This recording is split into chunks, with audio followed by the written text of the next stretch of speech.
आप सभी को मेरी राम राम। तो छठे अध्याय में पिछले सप्ताह हम लोगों ने प्रथम 6 जो श्लोक हैं उनमें देखा कि भगवान कहते हैं कि हमें शत्रु और मित्र संसार में नहीं अपने भीतर ही देखने चाहिए, और अपने भीतर भी कहते हैं कि जो मन है वही हमारा सबसे अच्छा मित्र भी हो सकता है और सबसे हमारा कट्टर शत्रु भी हो सकता है। मित्र मतलब जो हमारे उद्देश्य में, जो हमारे लाभ में हमारा सहयोगी हो। शत्रु वो है जो हमारे लाभ के कार्यों में बाधा उत्पन्न करके हमें अपने उद्देश्य से वंचित कर दे, वही शत्रु है। तो भगवान अपने आप को ही स्वतः मन को ही शत्रु और मित्र बताते हैं। यदि हम इस शत्रु या मित्र को पहचान लें, या कैसे इसको शत्रु नहीं बनाना है और कैसे इसको मित्र के रूप में पा जाएं, अगर ये इस कला को हम जान जाएं।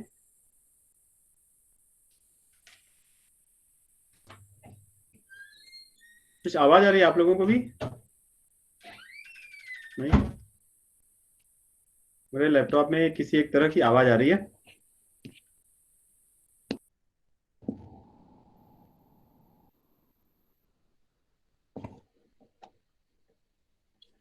तो अगर हम इसको शत्रु या मित्र के रूप में पहचान जाएं और कैसे ये मित्र बन सकता है, इस कला को जान जाएं, वही भगवत गीता का ज्ञान है।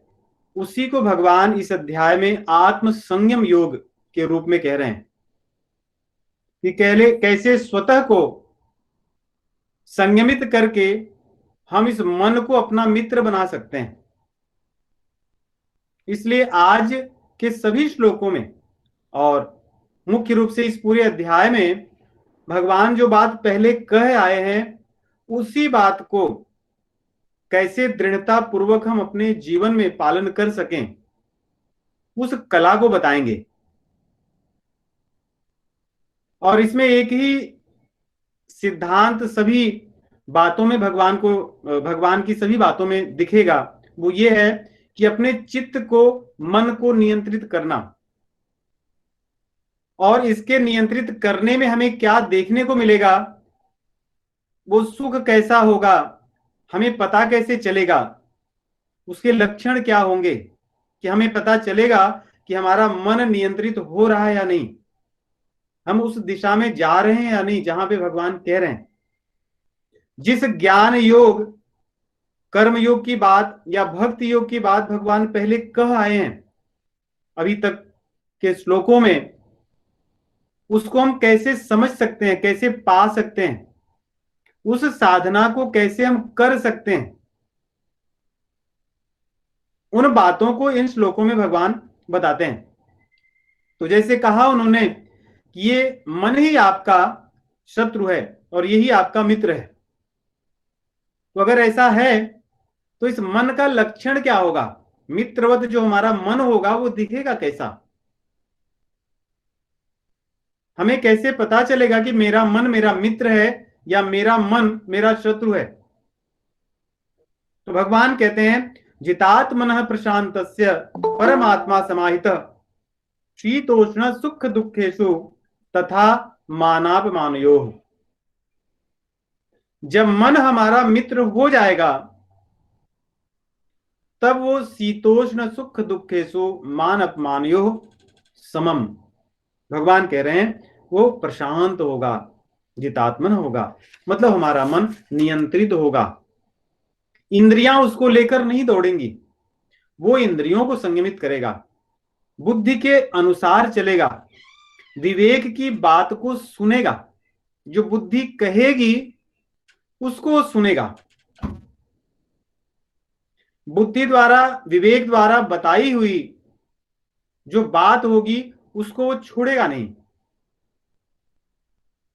उस बात को पकड़ कर रखेगा। और सुख दुख जो आएंगे, जो हमारे नियंत्रण में नहीं है, नहीं, देखिए, दो तरह से हमारे जीवन में सुख दुख आते हैं। एक तो हमारे प्रारब्ध से आते हैं, जिनको हम टाल नहीं सकते। प्रारब्ध की चीजों को, जिन कर्मों को हम पहले कर आए हैं, जिन बीजों को हम पहले बो आए हैं, वो तो फलेंगे ही। जो कहते हैं ना कि बोया पेड़ बबूल का, तो आम कहां से होए। यदि हमने बीज बो दिए हैं बबूल के, तो उसमें फल तो कांटेदार ही होंगे, कष्टदायक ही होंगे। अगर हमने अच्छे बीज लगा दिए हैं, उसके फल तो अमृत तुल्य ही होंगे, पुष्टिवर्धक होंगे। वो तो प्रारब्ध की बातें हैं। जो कर आए हैं, वो परिस्थितियां हमारे सामने अच्छी बन करके, बुरी बन करके आती रहेंगी, ये हमारे हाथ में नहीं है। परंतु मान अपमान कोई हमारा कर दे, ये तो हमारे हाथ में है नहीं। कोई हमारा मान कर दे, अपमान कर दे, इससे हम अपने आप को नियंत्रित कर सकते हैं। इसीलिए यहां पे दो बातें कहते हैं, शीतोष्ण, सर्दी और गर्मी, जो हमारे हाथ में नहीं है, और मान अपमान जो हमारे हाथ में है। इन दोनों परिस्थितियों में जो प्रशांत रहता है, प्रशांत का अर्थ होता है जैसे विशाल समुद्र में ऊपर लहरों का कोई प्रभाव नहीं पड़ता, उसके भीतर तो शांति ही होती है। चाहे जितनी घोर वर्षा हो, चाहे जैसे जीव जंतु हो, चाहे जैसी परिस्थिति हो, सर्दी हो, गर्मी हो, घोर वर्षा हो, समुद्र के भीतर तो अथाह शांति होती है। वैसे ही मन के भीतर जब एक शांति का अनुभव होने लगे, सर्वत्र शांति ही शांति हो, तो जितात्मनः प्रशांतस्य परमात्मा समाहितः, और ऐसा व्यक्ति सदैव परमात्मा में सब ओर से निहित रहता है। उसके जीवन में परमात्मा ही होते हैं, सब चीजों में भगवान को देखता है। परमात्मा समाहितः, परमात्मा से युक्त होता है उसका जीवन। इन मान अपमान की चीजों में वो भगवान को देखता है। अच्छी बुरी जो परिस्थितियां आती हैं, उसमें भगवान को देख करके मन में शांति बनाए रखता है। और ऐसे व्यक्ति को किसी ज्ञान विज्ञान की आवश्यकता नहीं होती, क्योंकि उसने सब कुछ जान लिया होता है। जो भगवान को जान लिया, उसको जानने के लिए कोई चीज शेष नहीं रहती। जो भगवान को नहीं जाना है, उसको जानना भी बहुत बाकी है। उदाहरण ऐसे देखिए कि जैसे बच्चे कुछ खेल खेलते हैं जिसमें किसी चीज को ढूंढना होता है। अगर 10 बच्चे उस खेल में सहभागी हैं, खेल रहे हैं, तो जब तक वो छिपी हुई चीज नहीं मिलती, तब तक वो बच्चे पूरे जितने स्थान में जो क्रीडांगन है जहां खेल रहे हैं, वहां पे उसको ढूंढते रहते हैं। और जिस बच्चे को वो चीज मिल जाती है, फिर उसको ढूंढना बाकी नहीं रहता, तब वो शांति से बैठ जाता है कि मुझे तो मिल गई, मैं जान गया। वैसे ही ये मानव जीवन का उद्देश्य ही भगवान को पाना है, भगवत ज्ञान को आत्मसात कर लेना है, अपने उद्देश्य को समझकर उस मार्ग में साधना करना है। इसलिए जब साधक इस ज्ञान से युक्त हो जाता है, भगवान को जान लेता है, भगवान के जानने के मार्ग में आ जाता है, तब उसको अन्य संसार के ज्ञान विज्ञान की आवश्यकता नहीं होती, क्योंकि भगवान के ज्ञान विज्ञान से वो संतुष्ट हो जाता है। तब उसको अन्य स्थानों में अन्य चीजों को ढूंढने की आवश्यकता नहीं होती। इसीलिए भगवत गीता में भगवान के ज्ञान के अतिरिक्त सभी ज्ञानों को भगवान 13वें अध्याय में कहते हैं वो सब अज्ञान है, क्योंकि अभी तक आप जाने नहीं हो। जब मुझे जान जाओगे तो फिर सब कुछ मिल जाएगा। इसी को गोस्वामी तुलसीदास जी लिखते हैं, जेहि जाने जग जाई हेराई, जागे जथा सपन भ्रम जाई। जिसको जानने से संसार की अन्य चीजें जो हमें दिखती हैं, जानते हैं, वो सब चले जाते हैं। फिर एक ही चीज रह जाता है कि मैं सब जगह भगवान को, सब में भगवान के तत्व को समझता हूं, अपने उद्देश्य को सदैव समझता रहता हूं। दुख आने में भी अपने उद्देश्य को नहीं भूलता, और सुख आने में भी अपने उद्देश्य से विचलित नहीं होता, उस मार्ग में मैं लगा रहता हूं। भोग की बहुत सामग्री हमें मिल जाए तो मन उनमें नहीं रमता। जैसे हमारे भैया भरत जी थे, जब श्री रामचंद्र जी के वनगमन चल जाने के पश्चात चित्रकूट में उनको लेने के लिए जाते हैं, बुलाने के लिए जाते हैं, तो भरद्वाज जी के आश्रम में जब रुकते हैं तो भरद्वाज मुनि ने रिद्धियों को और सिद्धियों को बुला करके अयोध्या वासियों के स्वागत में देवताओं को भी उपलब्ध न होने वाली ऐसे ऐश्वर्य विभूति को वहां पर रखा, और उस ऐश्वर्य विभूति को पाने पर भी भरत जी के मन में किसी प्रकार का कोई हर्ष या द्वेग उत्पन्न नहीं हुआ। वो उसमें उसको पा करके किसी प्रकार से आकर्षित नहीं हुए, उनके लिए वो सामान्य था। इसलिए यहां भगवान कहते हैं जो व्यक्ति इसको जान लेता है, युक्त इत्युच्यते योगी समलोष्टास्म कांचना, उसके लिए मिट्टी का ढेला और अश्म मतलब पत्थर और स्वर्ण, ये सब चीजें एक हो जाती हैं, उसके लिए कोई चीज फिर अलग नहीं रहती। अब देखो जो बच्चे होते हैं छोटे, उनके लिए भी तो ये सब चीजें एक ही होती हैं, उनके लिए सोना, मिट्टी, पत्थर सब चीज एक है, क्या है, लेकिन उनको उसका ज्ञान नहीं है। लेकिन यहां पे जिस मन को सब चीजों में लाभ हानि दिखता है उसके लिए कहा गया है। सोए हुए व्यक्ति को भी इन चीजों में कोई भेद नहीं होता, पागल व्यक्ति को भी इन चीजों में कोई भेद नहीं होता, उसके लिए भी सब चीजें समान होती हैं। लेकिन ये उनके लिए नहीं कहा गया, जिसकी बुद्धि भगवान में लग गई है उस व्यक्ति के लिए कहा गया है, साधक के लिए कहा गया, जो ज्ञान में स्थित होकर समझता है। मतलब ये वो जानता है कि ये पत्थर है, ये मिट्टी है और ये स्वर्ण है, परंतु उन सब में भगवान के अतिरिक्त किसी को नहीं देखता, उसके प्रति उसकी लोभ बुद्धि नहीं होती, उसमें आकर्षण नहीं होता, लाभ हानि की भावना नहीं होती। तो ये मन जब मित्र हो जाता है तो उसके लक्षण है। और फिर वो अपनों में, यहां पे देखिए कई 9 तरह के लोगों का नाम दिया है, सुहृद और मित्र। सुहृद और मित्र संस्कृत में व्याकरण के अनुसार दोनों एक दूसरे के समानार्थी हैं, लेकिन दोनों में एक भेद है। सुहृद और मित्र, जैसे कर्ण दुर्योधन का मित्र था और भगवान श्री कृष्ण अर्जुन के सुहृद थे, दोनों में अंतर आप समझ सकते हैं। और उदासीन और मध्यस्थ, ये भी दोनों एक दूसरे की तरह लगते हैं। उदासीन व्यक्ति को किसी से कुछ लेना देना नहीं होता और मध्यस्थ व्यक्ति को सबसे लेना देना होता है, वो सबका हित चाहता है। अगर दो पक्ष के लोग हों तो मध्यस्थ चाहता है कि दोनों का हित हो, और उदासीन चाहता है कि कुछ भी हो मुझे कुछ प्रभाव नहीं पड़ता। दोनों में अंतर है। और शत्रु के बारे में आप सभी जानते हैं, और द्वेष, शत्रु और द्वेष में भी अंतर है। शत्रु तो किसी कारण से शत्रुता करता है, लेकिन द्वेष व्यक्ति बिना कारण के ही शत्रुता करता है, उसका कारण नहीं पता होता लेकिन बस द्वेष करता है।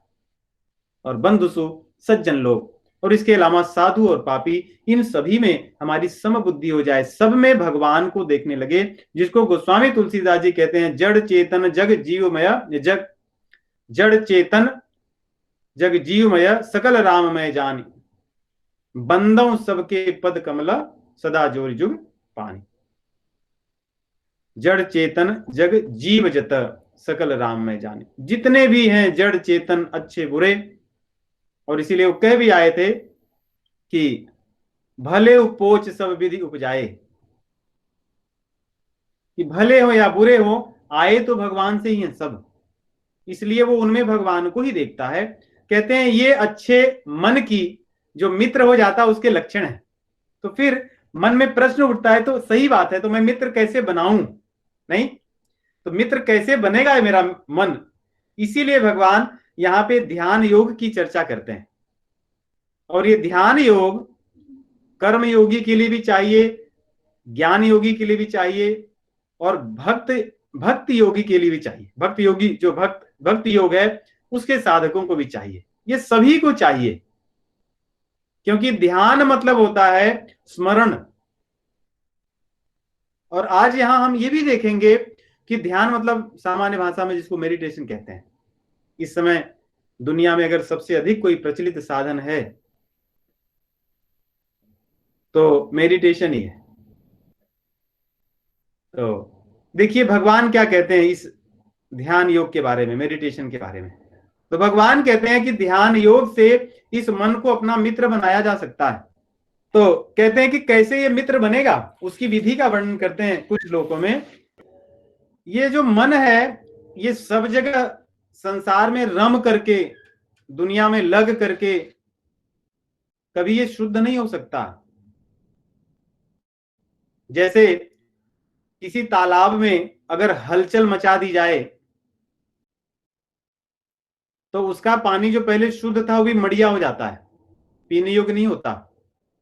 जब तक कि उसमें शांति ना हो और ऊपर का जो मटमैला जो है सब मिला हुआ धीरे धीरे मिट्टी बैठ ना जाए तल में, तब तक वो जल किसी उपयोग का नहीं होता। उसमें नहा भी नहीं सकते, कपड़े भी नहीं धो सकते। वैसे ही जिनका मन संसार में यत्र तत्र सर्वत्र सभी चीजों में रमा हुआ है, जिसके लिए अपने लिए स्वयं के लिए समय नहीं है। नहीं, कितना व्यस्त जीवन है हमारा। इस व्यस्त जीवन में मेडिटेशन कैसे होगा, ध्यान कैसे होगा, उसकी यहां भगवान उसका वर्णन करते हैं। पहली चीज भगवान कहते हैं योगी युंजीत सततम आत्मानं रहसि स्थितः। सदैव, देखिए एक समय नहीं, सदैव। योगी युंजीत, युंजीत मतलब उसमें लगा रहे। आत्मानम, परमात्मा में या परमात्मा को, वो हमेशा परमात्मा में अपने मन को लगावे। लेकिन मन को परमात्मा में कैसे लगावे? भगवान ये नहीं कह रहे हैं कि अपने मन को किसी अन्य चीजों में लगा दो। कई बार हम लोग ऐसे सोचते नहीं, मन को यहां विचलित कर दो, थोड़ा मूवी देख लेते हैं, थोड़ा ये कर लेते हैं, थोड़ा कुछ कर लेते हैं तो मन शांत हो जाएगा। क्योंकि वो तो फिर संसार में जा रहे हैं। कहते हैं कि आसमान से गिरा खजूर पर अटका, उसका क्या अर्थ है? भगवान कह रहे हैं मुझे परमात्मा में सदैव जिसका मन लगा रहे। अब यहाँ पे एक बात ये सोचिएगा, सदैव इन श्लोकों में भगवान एक चीज कहना चाहते हैं, ध्यान जब करोगे जिस समय, उस समय तो मेरा चिंतन करना ही। ध्यान न करते हुए संसार के व्यवहार में भी मेरा चिंतन होना चाहिए, अन्यथा सततम कैसे होगा? इसलिए जब भगवान बताना आरंभ करते हैं कि ध्यान कैसे होगा, पहले वाक्य में ही कहते हैं सततम युंजीत, सदैव लगना इस ध्यान में। ऐसा नहीं कि मैंने बस निश्चित किया 10 मिनट आंख बंद करके और ऐसे करके और कुछ गाने और आजकल तो बहुत से तरह के म्यूजिक सुनते हुए और फिर योग हो गया, then you are done, go now. फिर दुनिया के उसी संसार में अपने मन को चाहे जैसे रख कर करो, ऐसा नहीं कहते भगवान। भगवान कहते हैं ध्यान के समय तो आत्मानम, आत्मानम के जैसे मैंने पहले बताया था, इसका अर्थ परमात्मा भी होता है और आत्मा का अर्थ स्वयं का भी होता है। आत्मा अपने हृदय में बैठे हुए भगवान का भी होता है, परमात्मा का। कहते हैं उनका सतत उनका चिंतन करना। और चिंतन करते समय दो चीजें भगवान कहते हैं फिर से, एक तो निराशी होकर के, कोई आशा मत रखना संसार की चीजों को पाने के लिए, क्योंकि इस योग के मार्ग में चलने से देखिए आपको सिद्धियां बड़े आसानी से मिलती हैं। नहीं, बड़े बड़े जो आज योग के मार्ग में चलने वाले साधु संत हैं, भक्त लोग हैं, योगी लोग हैं, उनके कितने धन संपत्ति वैभव है, उनके सेवक कितने हैं। ये क्या है? ये ऐश्वर्य है, कहां से मिला? ये उस योग का, जिसको कहते हैं ना कि उस योग को करने से अपने आप वो उत्पाद हो जाता है, मिल जाता है, कुछ करने की आवश्यकता नहीं होती। जहां जाते हैं वहां पे उनकी वो सेवा होती है, उनकी इस तरह की चीजें होती हैं जो व्यक्ति धन देकर भी उतनी श्रद्धा से किसी से नहीं करवा सकता। ये उसका फल है, लेकिन इसकी कभी आशा न करनी चाहिए, क्योंकि इसकी आशा करने पर फिर इन स्थानों से फिर ऊपर उठना कठिन होता है। तो एक तो निराशी ही की बात भगवान करते हैं कि जो इससे मिलने वाली सुख सुविधाएं हैं, इससे मिलने वाली जो प्रसिद्धि है, इससे मिलने वाली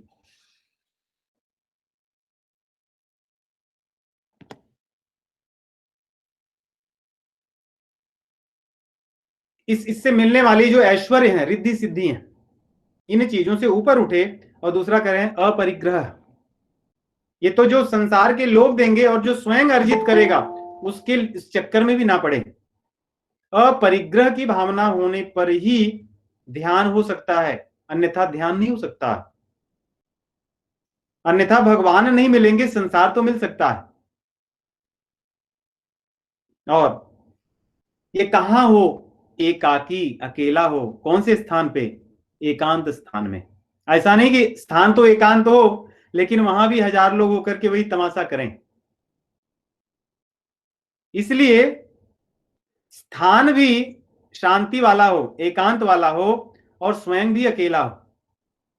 और अकेला कर यहां कई हो सकते हैं। कई बार आदमी अकेला होकर भी संसार में रहता है, और कई बार संसार में रहकर भी अकेला रहता है।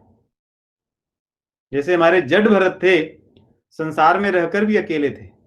उन्हें किसी की कोई आवश्यकता नहीं, किसी से कभी कोई प्रतिकार नहीं था। तो भगवान यहां पे कह रहे हैं कि जीव अपने यत चित्तात्मा, अपने मन को, इंद्रियों को, शरीर को वश में रखे। यही तो हमारे वश में नहीं है। हम दूसरों के वश में चलते हैं। नहीं, दूसरों के बताए हुए सिद्धांत, दूसरों के द्वारा बताए हुए विचार कितने आकर्षक लगते हैं हमें। अगर कोई व्यक्ति हमें कोई मैसेज भेजे, कोई संदेश भेजे, और कोई इसमें प्रचारित हो कि ऐसा करने से how to become millionaire in 21 days,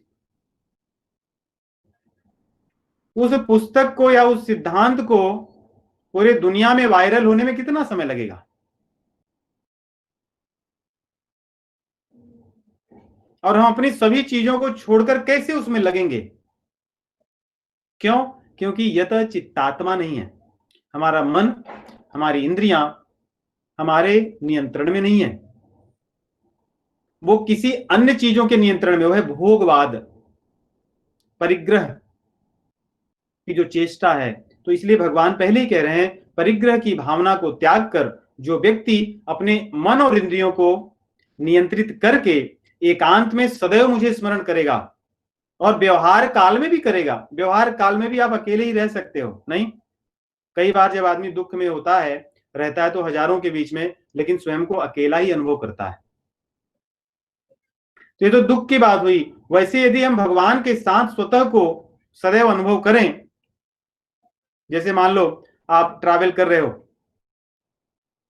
और कहीं ट्रांजिट पे एयरपोर्ट पर उतरते हो और आप अकेले हो। ऐसा अनुभव मुझे कई बार होता है। तो वहां पर आपका कौन है? लोग तो भीड़ बहुत है, लेकिन हो तो आप अकेले।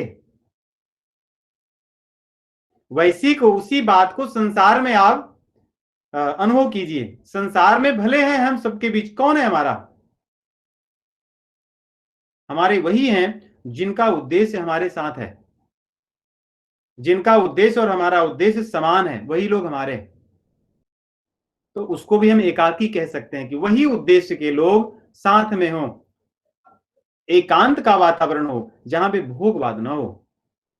कोई ऐसे भी व्यक्ति थे हम जानते हैं जिनका मेडिटेशन चलता था, वो ऐसे नृत्य गाने के साथ मेडिटेशन करते थे कि जहां पे ऐसा लगता था योग तो नहीं, भोग की भावना निश्चित रूप से बढ़ेगी व्यक्ति की। उसको भी वो मेडिटेशन कहते हैं। लेकिन भगवान जिसकी बात कर रहे हैं ऐसा नहीं, आगे कह रहे हैं स्थान स्वच्छ हो। स्वच्छ स्थान की परिभाषा है जैसे मंदिर हो,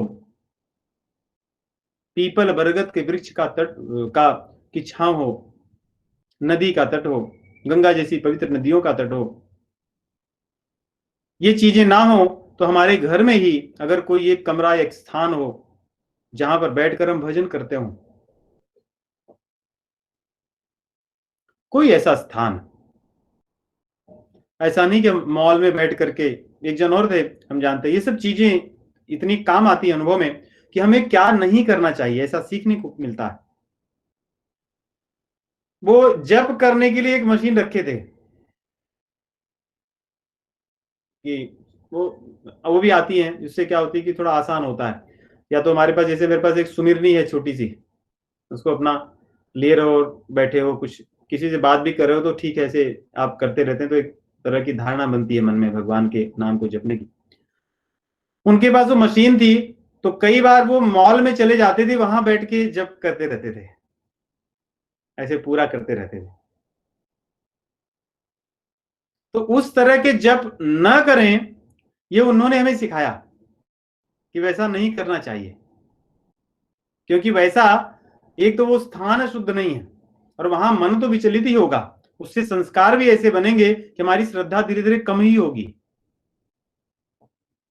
कभी हम एकांत में बैठने की हमारी आदत नहीं होगी। भगवान कह रहे हैं, शुचौ देशे प्रतिष्ठाप्य स्थिरम आसन महात्मनः नात्युच्चितम नाति नीचम चैलाजिन कुशोत्तरम। एक मिनट रुकिए।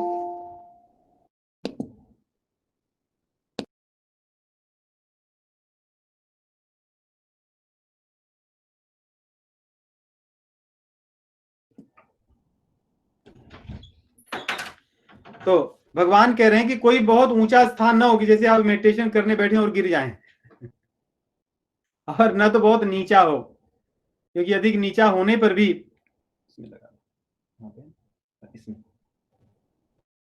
और बहुत अधिक नीचा होने पर भी कीड़े मकोड़े चींटियां या इन लोगों का भय रहता है।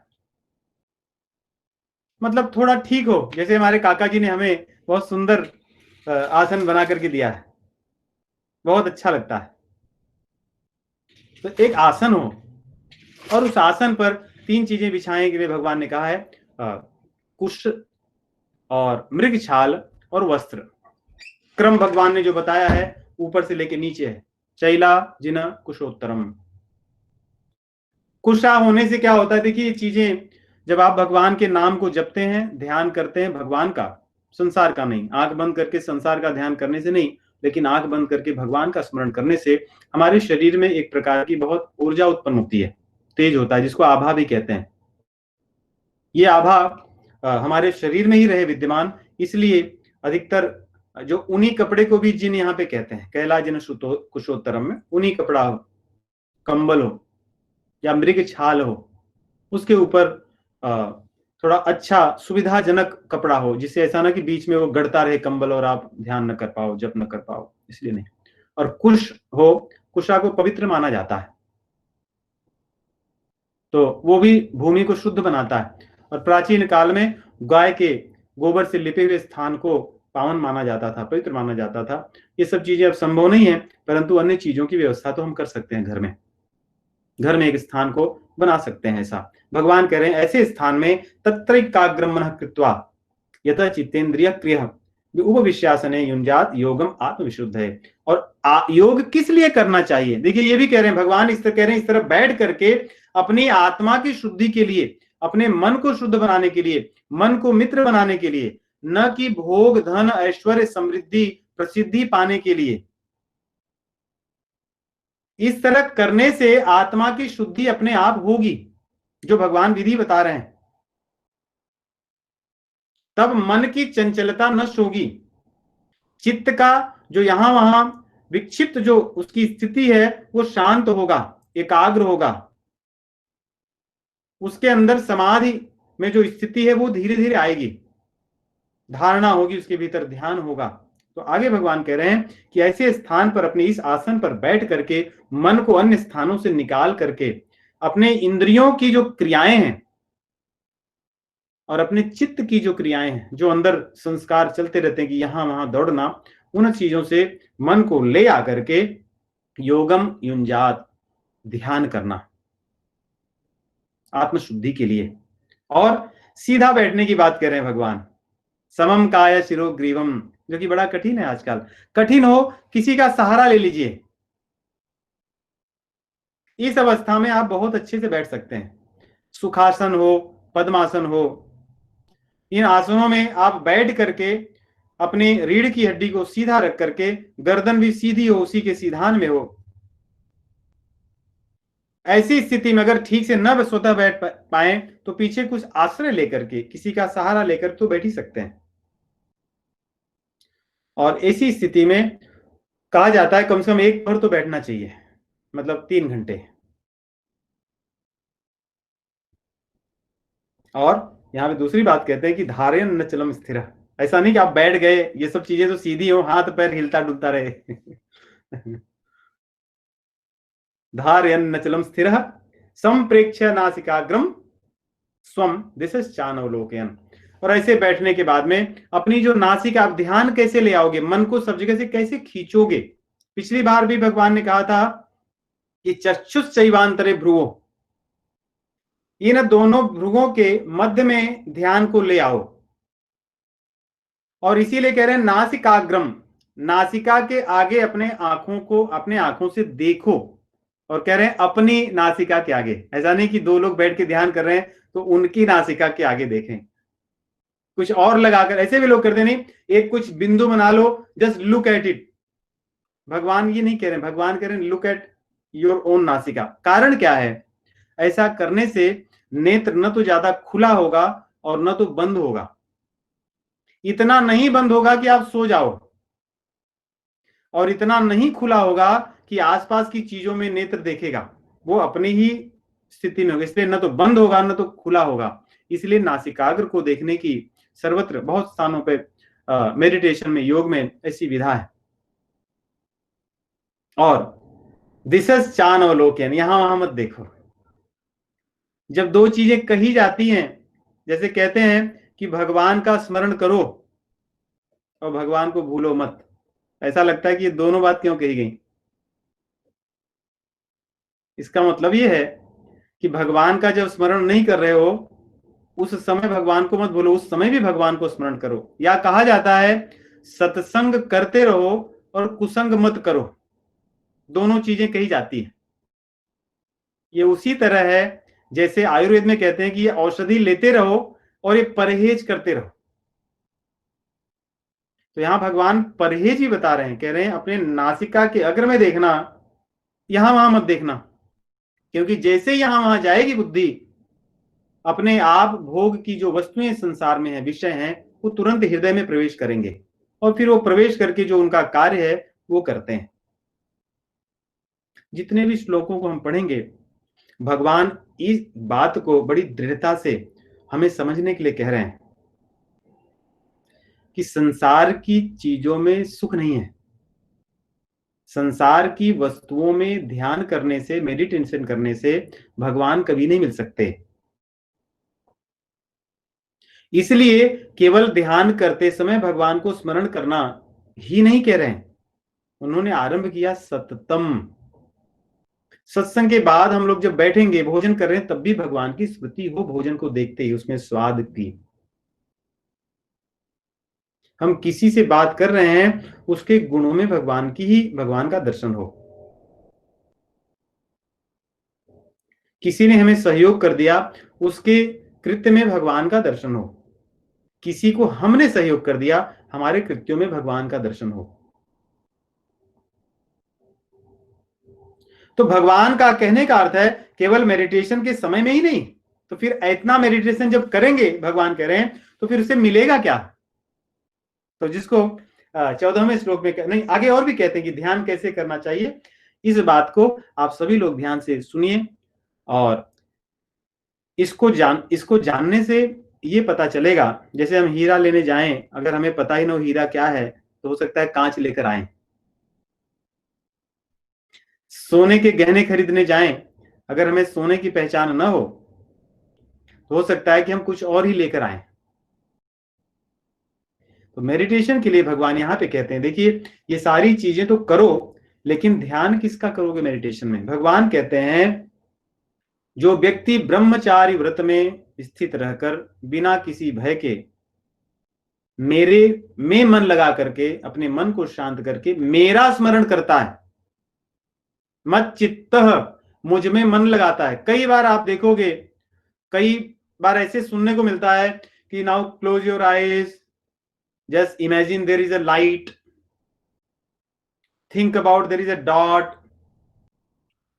लेकिन भगवत गीता के मेडिटेशन में जो भगवान के श्रीमुख से कहा गया है, भगवान कहते हैं कि मेरा स्मरण करना, तुम्हारा चित्त मुझे देखे, किसी लाइट या डॉट को ना देखे, और मेरे परायण होकर के मुझे जब देखोगे तब तुम्हें इस ध्यान योग का फल मिलेगा। मेरा स्मरण करते हुए, मुझे देखते हुए बैठो, और युंजन एवं सदात्मानम योगी नियत मानसः शांतिम निर्वाण परमाम मत शांतम मत संस्थाम अधिगच्छति। ऐसा करने से जब मुझे ध्यान में रखोगे तब मेरे भीतर स्थित होकर के एक प्रकार की आपको शांति मिलेगी, जिसको निर्वाण शांति कहते हैं, परम शांति कहते हैं। संसार में विविध प्रकार की शांति मिलती है। जब व्यक्ति संसार की चीजों को पा जाता है फिर भी उसके मन में शांति हो जाती है। किसी की लॉटरी लग जाए उसको भी मन में शांति मिलती है, और किसी का बिजनेस बढ़ जाए, बहुत अधिक धन मिल जाए, कोई उनका सम्मान कर दे, कोई डिग्री उपाधि मिल जाए तो मन में शांति होती है। वे सब शांतियां आने और जाने वाली हैं, वो कभी रहने वाली नहीं, चलायमान शांति है। भगवान यहां कह रहे हैं कौन सी शांति? जिस शांति की बात पहले कह आए हैं, नैष्ठिकीम शांतिम। इसीलिए यहां पे देखिए इस शांति को कह रहे हैं निर्वाण परमाम। ये परम शांति है, इसके बाद और कोई शांति नहीं बचती, और ये शांति एक बार आ जाती है तो फिर कभी नहीं जाती। और ये शांति तभी आएगी जब ध्यान में हम भगवान को ध्यान करेंगे। इसीलिए युद्धकांड में श्री रामचरितमानस के जब भगवान श्री रामचंद्र जी अपने भक्तों के साथ, बंदर भालुओं के साथ सेतु बंधन करके समुद्र को पार करके लंका में प्रवेश कर लेते हैं, तो वहां पर जब बैठे रहते हैं उस समय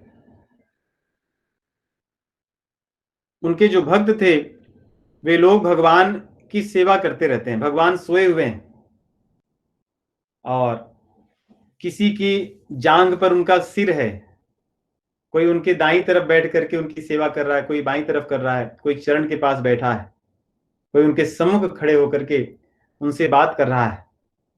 उस समय ऐसा आया था कि भगवान के इस ध्यान को स्मरण करने से जीव का कल्याण हो जाता है। नहीं, अगर ऐसे सुख सुविधा हमें मिले तो कितनी अच्छी बात है। हम चाहते कि नहीं ऐसी सुख सुविधा हो, सब तरह अपने लोगों खूब सेवा होती रहे, लोग बहुत प्रेम करते रहें। वही भगवान को माने कि भगवान की क्या झांकी है। भगवान श्री कृष्ण चंद्र जी का आप चिंतन कीजिए, किस प्रकार उनके सुंदर बाल हैं, कैसा उनका मुकुट है, सब मोर पंख लगा हुआ है, उनके अधर कितने मधुर है, कितना सुंदर है, जिसको देखकर नेत्र यहां वहां नहीं डिगता। उनकी मुस्कान कैसी है, बांसुरी को देखिए, उसका क्या सौभाग्य है। या उनकी पीतांबरी को देखिए, उनके हृदय वक्षस्थल पर जो वनमाला है, कौस्तुभ मणि है, स्यमंतक मणि है, इनके सौंदर्य का स्मरण कीजिए।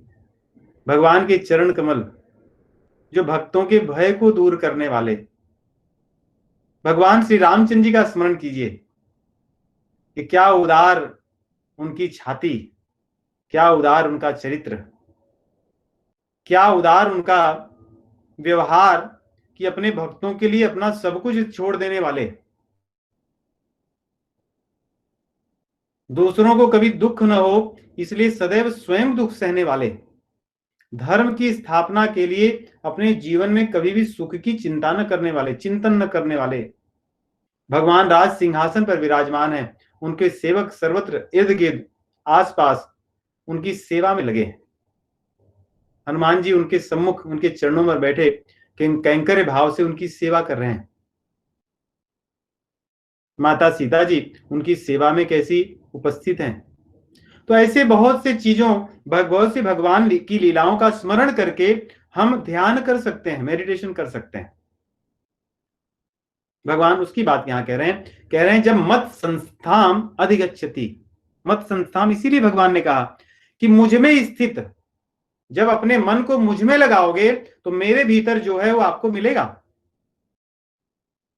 मेरे भीतर जिसका मन लगता है उसको ऐसी शांति मिलती है, फिर उसके बाद कुछ पाने के लिए नहीं रह जाता। मत संताम अधिगच्छति, उस जीव का भ्रम भय नष्ट हो जाता है। और फिर अर्जुन जी के मन में आता है फिर ऐसा करने से हो जाएगा। भगवान बोले हाँ ऐसे करने से होगा, कुछ बातें और हैं ध्यान रखनी होगी। जीव देखो, हमारे यहां कहा जाता है कि जैसा अन्न वैसा मन, नहीं, जैसा हमारा अन्न होगा वैसा हमारा मन होगा। और ये वेद का मंत्र भी है जिसका अनुवाद करके लोक भाषा में, बोलचाल में हमारे भारत के गांव गांव घर घर में लोगों को पता है। तो भगवान वहां से आरंभ करते हैं, कहते हैं नात्यस्न तस्तु योगोस्ति न चैकांत मनस्मतु न चाति स्वप्नशीलस्य जागतो नैव चार्जुन। हे अर्जुन, जो व्यक्ति बहुत अधिक खाता है और जो व्यक्ति बिल्कुल ही एकदम कम खाता है, या जो व्यक्ति बहुत अधिक सोता है और जो तनिक भी नहीं सोता, कहते हैं इन लोगों को ये योग कभी सिद्ध नहीं होगा। ये लोग कभी ध्यान नहीं कर सकते, या ये लोग को कोई योग सिद्ध नहीं होगा।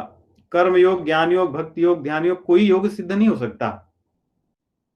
क्योंकि जो व्यक्ति बहुत अधिक खाएगा तो अपनी बीमारियों से तो परेशान रहेगा, योग क्या करेगा। खा पी करके वो 10 मिनट भी ठीक से नहीं बैठ सकता, तो 3 घंटा, 4 घंटा, 6 घंटे क्या बैठेगा वो। कहा जाता है कि तो योग कितना भोजन है, कितना करूं, हर व्यक्ति के लिए अलग अलग है। भोजन करने के बाद जब पेट की याद ना आए तो उतना भोजन पर्याप्त है। अधिक भोजन कर लेने पे भी पेट की याद आती है, और भोजन कम रहे तब भी पेट की याद आती है। इसलिए जब पेट की याद ना आए वो उतना भोजन हमारे लिए पर्याप्त है। और न तो अधिक सोना, अधिक सोने वाले आदमी को देखोगे बार बार जम्हाई लेते रहता है, उसका मन यहां वहां ही रमता है। एक बात करते रहो किसी दूसरी बात में पहुंचेगा, वहां से कहीं और जाएगा, उससे कभी चर्चा नहीं कर सकते। उसका मन बड़ा यहां वहां विचलित होता रहेगा। जैसे मुझे इस विंडोज को देख के लगता है कब विंडो कब खुलती है, कब गायब हो जाती है। तो, तो वैसे ही रहता है, मन व्यक्ति का विचलित होता रहता है। उससे आलस्य के कारण, प्रमाद के कारण, निद्रा वाले, अधिक निद्रा वाले व्यक्ति का मन कभी स्थिर नहीं रहता। कब वो कहां क्या करेगा भगवान ही जाने। और जो कम सोने वाले हैं उनकी भी ऐसी स्थिति होती है। कम सोने वाले व्यक्तियों का भी यह हाल होता है, क्योंकि उनका मस्तिष्क कभी स्थिर नहीं होता, बीमार हो जाते हैं, उनके शरीर के अंग काम करना बंद करते हैं। इसलिए शरीर तो मिली है, शरीर को लेकर ही तो मेडिटेशन करोगे। ये शरीर प्रकृति का अंश है, इसलिए इसको निद्रा भी उतनी ही चाहिए जितनी आवश्यक है, आवश्यकता से अधिक नहीं और आवश्यकता से कम नहीं। ये भगवान स्वयं कह रहे हैं। अब भोजन भी उसको पर्याप्त चाहिए। ये पर्याप्त हर व्यक्ति के लिए अलग होता है। लेकिन अब कोई बोले कि मेरा 10 घंटा पर्याप्त होता है तो अलग बात है। तो और दूसरी चीज भगवान आगे कहते हैं, इसी भोजन की बात को, निद्रा की बात को 2 श्लोकों में कहते हैं। तो कहते हैं कि यथा योग्य भोजन हो, आहार और विहार दोनों चीजों की बात करते हैं। आहार विहार सदैव हमारा शुद्ध होना चाहिए। यहाँ पे शब्द रखते हैं भगवान युक्त। युक्त मतलब होता है यहाँ पे यथा योग्य, श्रेष्ठ, या उसको अंग्रेजी में ट्रांसलेट करेंगे तो शायद जितना रिक्वायर्ड है, रिक्वायर्ड अमाउंट, और जिस तरह के भोजन की आवश्यकता है। इसीलिए संस्कृत का शब्द यहाँ पे ठीक है, यथा योग्य, जो श्रेष्ठ हो। भोजन की चर्चा भगवान भगवत गीता में यहां भी किए हैं और आगे 17वें अध्याय में भी करते हैं भोजन की चर्चा। भोजन आपका ऐसा हो जो श्रेष्ठ हो, मेडिटेशन के योग्य हो, ध्यान के योग्य हो, योग के अनुसार हो, योगी बनने के अनुसार हो। तामसी भोजन ना हो, राजसी भोजन ना हो, भोजन तो सात्विक हो और भगवान का प्रसाद हो, उसमें आपको भगवान ही दिखे, भगवान की कृपा दिखे। आपका विहार घूमना फिरना भी ऐसे हो, नहीं कई बार हम लोग ऐसे करते हैं कि सब ऐसे चलता रहता है और घूमना फिरना हमारा ऐसा होता है कि हम सोच नहीं सकते। हमें बड़ा आश्चर्य होता है कि हमारे मित्र थे, 2006-07 की बात है, उनका था कि साल में 1-2 बार घूमने जाएंगे कहीं। अच्छी बात है, विहार तो करना चाहिए। उनकी घूमने की जो सूची थी उसमें कैसीनोज भी थे और भी बहुत प्रकार के स्थान थे।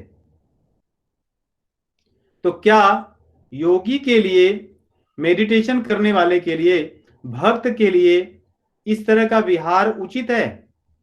कदापि नहीं। हम कहां घूमने जाएंगे? उन्हीं स्थानों पर घूमने जाएं जहां से हमारी भीतर सात्विकता की वृद्धि हो। जैसे कीर्तन हम कर रहे हैं, अब कीर्तन करते समय यदि मैं मान लो अवध धाम जाकर आया हूं, जाता रहता हूं, मैं प्रयास करता हूं कि अयोध्या में किसी एक मंदिर में मैं कहीं बैठ जाऊं, यहां रहते ही आंख बंद करके वहां बैठा हूं, भगवान के उस मंदिर में बैठकर जो भी कीर्तन मैं कर रहा हूं, यदि मैं वहां कभी गया ही ना हूं तो मैं अपने ध्यान में उस स्थान को ला कैसे सकता हूं? मैं तो लाऊंगा उन्हीं स्थानों को जिसको जिसके संस्कार मेरे मन बुद्धि चित्त पर बैठे हुए हैं। इसलिए हमारा विहार भी सात्विक हो। घूमने फिरने, सोचिए हम दुनिया में कहां कहां चले जाते हैं, जीवन बीत जाता है परंतु भगवान के धाम नहीं जा पाते। कभी किसी का, कई बार ऐसा होता है कि घर में किसी का देह शांत, किसी की देह शांत हो जाती है तो व्यक्ति उसके क्रिया इन सब चीजों के लिए भले पहुंच जाए परंतु कभी उसके दर्शन के उद्देश्य से जाना कई बार नहीं हो पाता। लेकिन ये हमारी साधना का अंग हो कि हम जाएं भी तो वहीं जाएं, भगवान के दर्शन करें, उनकी स्मृतियां हमारे भीतर हों, उनके संस्कार हमारे भीतर बने, उस भूमि पर उस रजकंड को हम देख कर आए, उसको स्पर्श करके आए, उसको प्रणाम करके आए जहां पे भगवान रह करके अपनी दिव्य लीलाओं को किए। उन स्थानों को स्मरण करें, उन नदियों को स्मरण करें जहां जिसके तट पर भगवान विहार किए, वो हमारे स्मरण में हो, उनसे हमारे ध्यान की, हमारी साधना जब हमारी सफल होगा। इसलिए भगवान यहाँ पे अगर ध्यान दोगे कहते हैं कि सिद्ध नहीं हो सकता उसका, करने को करे। सिद्ध मतलब होता है संस्कृत में सफल, सक्सेस। कहते हैं उसको योग की सफलता नहीं मिल सकती। योग कर सकता है लेकिन जिस काम के लिए योग कर रहा है, जिसको पाने के लिए योग कर रहा है, वो नहीं मिलेगा, मैं नहीं मिलूंगा। बाकी सब चीजें तो मिल सकती हैं, उसको नाम भी मिल सकता है, फॉलोअर्स भी मिल सकते हैं, संसार की अन्य चीजें भी मिल सकती हैं, धन संपत्ति वैभव मिल सकता है, रिद्धि सिद्धि मिल सकते हैं परंतु मैं नहीं मिलता। तो और सोने और जागने की भी बात करें, और देखिए युक्त स्वप्नावबोधस्य, स्वप्न अवबोधस्य कह रहे हैं, यथा योग्य सोए और जागे भी तो यथा योग्य। अब ये जागने की बात जो भगवान दूसरे अध्याय में कहे थे, या निशा सर्वभूतेषु तस्याम जागृति संयमी यस्याम जागृति भूतानी सा निशा पश्यतो मुने, कि जागे नहीं ऐसा संसार में जागे। जागने को तो सब जाग ही रहे हैं, इसीलिए शब्द आया अवबोधस्य, सोए नहीं और जागने के लिए अवबोध शब्द आया है, मतलब जागता रहे तो मेरा स्मरण हो। संसारी लोगों की तरह नहीं कि जागे भोग विलास में लगा रहे कि yes I am awake, you are not awake, actually you are sleeping. जब तक भगवान का स्मरण न हो हमारी क्रियाओं में, हमारे जागरण में, तो भगवान यहाँ पे कह रहे हैं वैसे व्यक्ति को कभी योग की सिद्धि नहीं हो सकती। तो ये नियम बताते हैं, कहते हैं ऐसा करते हुए उसके बाद में ये जो विधि बताती है, साधना के अंग बता करके कहते हैं कि अब जब ऐसा करने पे जो चित्त शुद्ध होगा तो कैसे पता चल, चित्त कैसा होगा, नहीं कैसे देख कर पता चलेगा कि ये व्यक्ति योगी हैं, ये ध्यान करने वाले हैं, ये ध्यान पूर्वक जब साधना करने वाले हैं। उनके लक्षण भगवान अगले अगले 3 श्लोक में बताते हैं, 18, 19, 20 में कहते हैं कि जब इस प्रकार चित्त आत्मनि एव वतिष्ठते निष्प्रिय सर्वकार कामेभ्यो युक्त इत्युच्यते तदा। हे अर्जुन, जब इस प्रकार सब जगह से नियंत्रित किया हुआ मन या चित्त आत्मनि एव अवतिष्ठते, परमात्मा में, भगवान में जब बैठता है, स्थिर रहता है, तब उसका निष्प्रिय सर्वकार में भ्यो, और संसार की कामनाओं से, बाहर की कामनाओं से उसका मन स्थिर हो जाता है, निष्प्रिय हो जाता है, उसमें उसका रस नहीं रह जाता, उसमें उसकी आसक्ति नहीं रह जाती। उसी व्यक्ति को मैं योगी समझता हूं, उसी को परमात्मा में लगा हुआ मानता हूं। इसलिए यहां पे यदा तदा कहते हैं, जब ऐसा होगा तब उसको मान सकते हैं।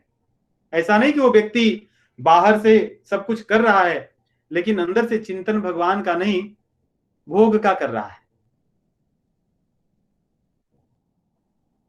ऐसे व्यक्ति को भगवान नहीं कह रहे योगी होगा, कहते हैं योगी तो तब होगा जब इस तरह का नियम का पालन करते हुए मेरे भीतर जिसका मन लगेगा और संसार के भोगों से जिसका मन निष्प्रिय हो जाएगा, ऐसे जीव को मैं योगी मानता हूं। ये उसका लक्षण है, तब वो संसार की चीजों के लिए नहीं हैंकरिंग होगा। It's very easy to find out people कि उनके मन में कौन है। आप उनसे बात कीजिए, it's very easy to find out. जिस टॉपिक की चर्चा जल्दी हो जाएगी उसकी उनके बुद्धि में प्रधानता है। मिलते ही संसार की चर्चा हुई, संसार की प्रधानता है। मैं, मेरा, मेरी प्रसिद्धि, उनकी, मैंने ऐसे किया, मेरा वहां नाम हुआ, मतलब नाम के लिए आदमी परेशान है। मैंने यहां इन्वेस्ट किया था, इतना बढ़ गया, यहां कर रहा हूं, इतना होगा, इसमें कर रहा हूं, ऐसा होगा। मतलब उसका चिंतन धन में है सर्वत्र, सभी स्थान, सभी समय। मिलने पर व्यक्ति भगवान के बारे में चर्चा करे, अपनी साधना के बारे में चर्चा करे, कैसे दूसरों का कल्याण हो, कैसे हम सेवा करें, कैसे अन्य लोगों को भगवान की चीजों में जोड़ें, लोगों का दुख संसार में देख करके जो उनके दुख को दूर करने की चिंता करे, वो भगवान में रमा हुआ व्यक्ति है। तो यहाँ पे ऐसे लक्षणों को देखकर पता चल सकता है कौन व्यक्ति योगी है, कौन व्यक्ति भोगी है और कौन व्यक्ति रोगी है, मानसिक रोग से पीड़ित है। तो आगे कह रहे हैं जब जिसका मन ऐसा स्थिर होगा तो उसी तरह समझिए जैसे दीपक जलता हो और वहां पे वायु न चलती हो, मतलब हिलती हुई वायु का तेज न हो, निवातस्थ जहां पे वायु शांत हो, कैसे दीपक एक लौ जलती है। कई बार ऐसे देखते हैं ना, एकदम लौ ऐसी जलती है जहां कमरा बंद हो और कुछ ऐसा ना हो। कह रहे हैं उसी प्रकार उसका चित्त रहता है, उसका चित्त सदैव मुझ में लगा रहता है। जैसे लौ जो है दीपक की यहां वहां नहीं हिलती संसार में, वैसे ही उस जीव का, उस योगी का, उस मेडिटेशन करने वाले का, ध्यान योगी का मन यहां वहां नहीं रमता, वो सदैव मुझ में लगा रहता है, एक स्थिर मुझ में रहता है। इसी को गोस्वामी तुलसीदास जी कहते हैं, यही विधि ले सही दीप तेज राशि विज्ञानमय जाते ही जासु समीप जरहि मदादिक शलभ सभ। कि जब ये दीप जल जाता है चित्त में, चित्त वृत्ति में, तब अन्य जो कामनाएं हैं वो नष्ट हो जाती हैं, कुछ नहीं रहती। और सोह मस्मि इति वृत्ति अखंडा दीप शिखा सोई परम प्रचंडा। गोस्वामी जी लिखते हैं जब वो सोहमस्मि कि वही भगवान है, मैं उनका सेवक हूं, ऐसे भावना जब मन में स्थिर हो जाती है तब अपने आप एक प्रचंड आनंद उसके भीतर उत्पन्न होता है। आत्म अनुभव सुख सुप्रकाशा, आत्म अनुभव सुख सुप्रकाशा। और भव, तब भव तब भव मूल भ्रम भेद कर नासा। जब व्यक्ति के भीतर वो आत्मा का अनुभव हो जाता है, भगवान का प्रेम आ जाता है, वो ज्योति जल जाती है, तब भवमूल भेद भ्रमनासा, तब जो संसार का जो जोड़ है वो कट जाता है, तब उसको रस उसमें मिलता है। उसकी इस ध्यान योग की बात भगवान कह रहे हैं। ये ध्यान योग से मिलेगा क्या आपको, लक्षण क्या है? तब वो संसार की नहीं भगवान की बात करता है, संसार में नहीं भगवान में रमता है, संसार में सुख को नहीं भगवान में ढूंढता है। उसकी दृष्टि और दिशा दोनों बदल जाती है, ये लक्षण है उसके। और यत्रोपरमते चित्तम निरुद्धम योग यत्र चैवात्मनात्मानं पश्यन्नात्मनि तुष्यति। ये उसके बाद की समाधि की अवस्था की बात करते हैं, जब व्यक्ति भगवान के अतिरिक्त किसी में नहीं रमता, वो तो और क्या होता है, तब उसका जो चित्त है वो निरुद्ध हो जाता है। चित्त के कई प्रकार होते हैं, चित्त तो वही है, उसकी स्थिति अलग अलग होती है। एक तो मूर्खों की स्थिति होती है, मूढ़, और एक होती है जो क्षिप्त हो, मतलब व्याकुल लोग हों। ऐसे दो लोगों को कभी योग नहीं सिद्ध हो सकता। मूढ़ मतलब जिसे व्यक्ति मूर्ख हो, उसको आप क्या समझाओगे, क्योंकि उसको समझना नहीं है, उसकी बुद्धि एक तरह से समझ जाओ कि बंद है एक डब्बे में, उसमें कुछ नहीं जाएगा। और जो क्षिप्त हो, क्षिप्त समझते हैं, कभी किसी से आप कोई एक विषय पे बात न कर सको कुछ समय, वो व्यक्ति क्षिप्त होता है। ऐसे आपका अनुभव होगा। किसी व्यक्ति से अगर एक मिनट भी आप प्रयास कीजिए कि एक विषय पर रहकर बात कर सके, तो समझिए वो क्षिप्त नहीं है। कई बार व्यक्ति एक विषय पर बात करता, दूसरे पे जाता है, दूसरे तीसरे पे जाता है, चौथे पे जाता है, उसका स्थिर नहीं होता मन, ऐसे व्यक्ति क्षिप्त कहलाते हैं, जिनका चित्त क्षिप्त है, व्याकुल है। ऐसे लोगों को भी योग साधना सिद्ध नहीं हो पाती। उसके बाद जो स्थिति है, जैसे विक्षिप्त होते हैं संसार के लोग, जिनको रहता है कि कभी अनुभव होता है कि मैं बड़ा दुख में हूं, शायद ये रास्ते पे जाऊंगा सुख मिलेगा, तो कुछ दिन आते हैं, थोड़ा सुख मिलता है, फिर ऐसा लगता है शायद भोग वाली चीजें ज्यादा अच्छी हैं, वो करना है, तो दोनों के बीच में आते जाते रहते हैं। तो ऐसे लोगों को योग योग सिद्ध हो सकता है, क्योंकि वो उस मार्ग में चल सकते हैं। कभी ज्यादा थपेड़े लगेंगे तो फिर इधर आ जाएंगे, और थपेड़े कम नहीं होंगे तो फिर यहीं रहेंगे। कई बार थपेड़े लगता है, व्यक्ति इधर आ जाता है, और फिर उसको थपेड़े जब भगवान बंद कर देते हैं तो फिर वो वहीं लौट कर जाता है, तो फिर थपेड़े लगते हैं। तो ऐसे उसका जैसे वो दोलन होता है, पेंडुलम, उस तरह चलता है। ऐसा व्यक्ति भी योग का अधिकारी होता है, क्योंकि संभावनाएं उसमें होती है। और जब वो व्यक्ति योग में रुक जाता है, योग में ठहर जाता है, स्थिर हो जाता है, भजन में उसका मन लगने लगता है, तब उसके भीतर एकाग्रता आती है।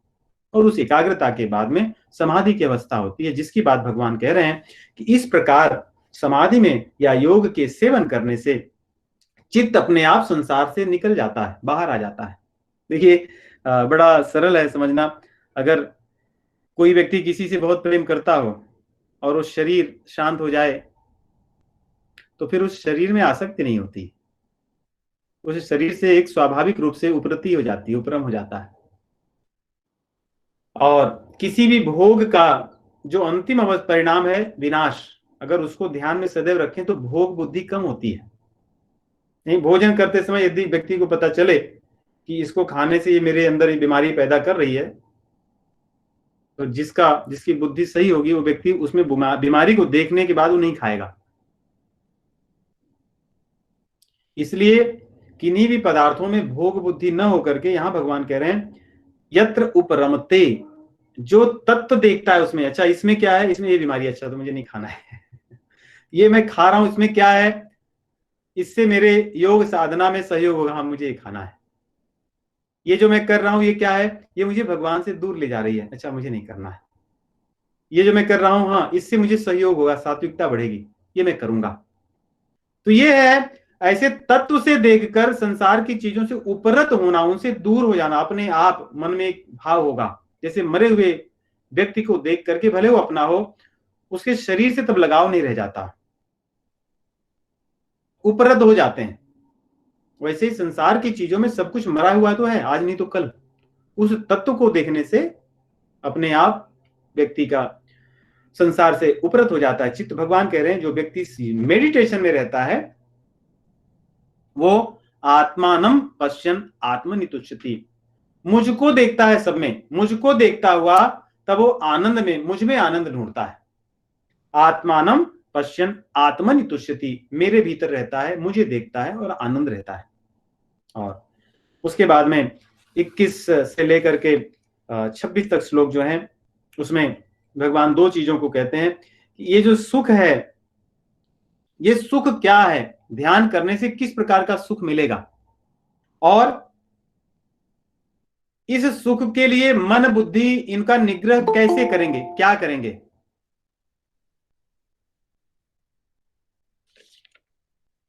तो सुख मात्यंतिकम यत्तत् बुद्धिग्राह्य मतीन्द्रियम वेत्ति यत्र न चैवायम स्थितः चलति तत्वतः। और यम लब्ध्वा चापरम लाभम मन्यते नाधिकम ततः यस्मिन् स्थितो न दुखेन गुरुणापि विचाल्यते। तो भगवान कहते हैं जिस सुख की मैं बात कर रहा हूं क्या है, उस सुख का पता तो हो नहीं। जैसे हमें कोई बोले कि आपको यहां से भारत जाने का ये आपको टिकट दिया जाता है और ये आपको बिजनेस क्लास या फर्स्ट क्लास का टिकट है, उसकी सुख सुविधाओं का पहले से ही वर्णन होगा कि उसमें ये मिलेगा, ये मिलेगा, ये मिलेगा, ये मिलेगा, ये सब चीजें उसमें हैं। तो फिर व्यक्ति उस सुख को जान करके जो नहीं भी किया रहता है वो करना चाहता है कि चलो मैं भी एक बार जाऊंगा, लेट मी सी। तो भगवान यहां कह रहे हैं वो सुख क्या है। सुख मात्यंतिकम यत्तत् बुद्धिग्राह्य मतीन्द्रियम वेत्ति यत्र न चैवायम स्थितः चलति तत्वतः। जो इस सुख को जान जाता है, जो इस सुख में स्थिर हो जाता है, तब वो उस सुख से या मुझसे, भगवान कह रहे हैं क्योंकि मुझे ही तो पाता है, तब वो मुझे छोड़कर यहां नहीं जाता। स्थितः चलति न तत्वतः, उस तत्व से वो कभी फिर यहां वहां नहीं भागता, वो उसमें लग जाता है। तो ये सुख कैसा है, आत्यंतिकम, पहली चीज बता, आत्यंतिकम है ये।